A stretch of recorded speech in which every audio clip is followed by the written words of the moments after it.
Alright, it's me, Manang Mimi here. By the way, hope you are doing good. This morning I want to share it to you, or evening there in the Philippines, or afternoon in other place. But here in US it's morning. So I just want to share it to you.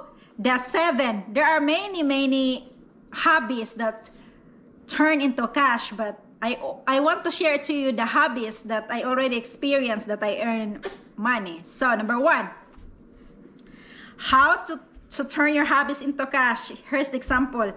Okay, let's dive in. Baking. If you're into cooking or baking, then that's for you.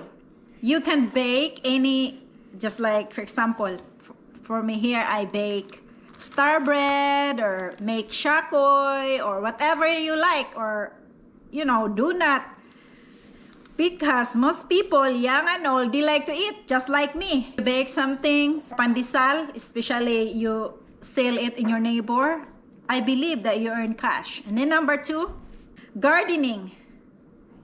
Gardening, when you plant, for example here in the USA, I plant pichay. I don't sell the last time, but there someone suggesting me to sell my vegetables, but I am thinking about it. But there in the Philippines or wherever you are, especially the lamas, like spices, palit kag tomato or ginger. A pure reason is I don't have any land or wa ko'y yuta nga katamnan.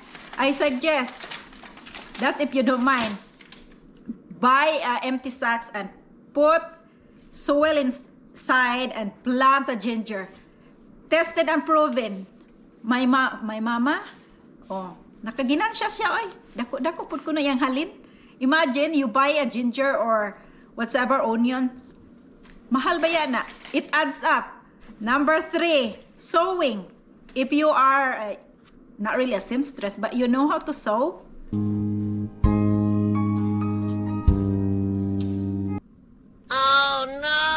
then especially this time, you can sew cloth mask, pillowcase, or any kind that people like. Then that's one way of earning, because based on my experience, I sew for years, especially when my boy is still small, and I make cloth diapers. I sew cloth diapers because before I used cloth diapers for my boy. Now I stopped because I have a different interest right now. Number 4 is crafting or creating. If you like crafting, just like me, I like crafting or creating something.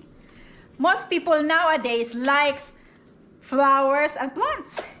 And if you buy a cement or the materials to use for making flower pots, concrete flower pots, then that will gonna work, because flower pot nowadays is really expensive. I don't know how much in there, but here it's really expensive. So, or else if you don't really want to spend a lot of money, then just use your old clothes and then cut it and put the cement on it, because I see many doing that, and you will not know if it works if you will not test the water or dip your foot, right? Number 5 is vlogging. Yeah, vlogging, if you are really patient enough, then you can earn. Even it's not really big, it's not much, but especially when you don't have much viewer or follower, but it will add up. No one will give you that penny or cent if you want to work or earn, or work hard. So it's one way also. Like, you already know what is vlogging, and the vlogging is, if you have a website, I am a product reviewers or blogger for many years before, and I review a lot of products, from gadgets to home decors or different kinds of product. And also I accepted the advertisers, products, and then I advertise their company and I post it in my site. So that's one way. And yeah, it's you will not be rich, but at least you earn vlogging and blogging. So that's number 5. And then number 6 is affiliate. I tried but it takes, you know, you really need, it takes time. Affiliate, like for example, you use these beauty products, and then in my experience, I bought products and then I share it to my, you know, for example, to my friend or to the world, and then in my website, and then they like it, and you put a link, affiliate link, in your, you know, comment area or below your video, especially we are vlogging now. Then when they click that link, it will go to Amazon or Shopee or what kind of store. Then when they click that link and they will buy from your link, then you will gonna earn.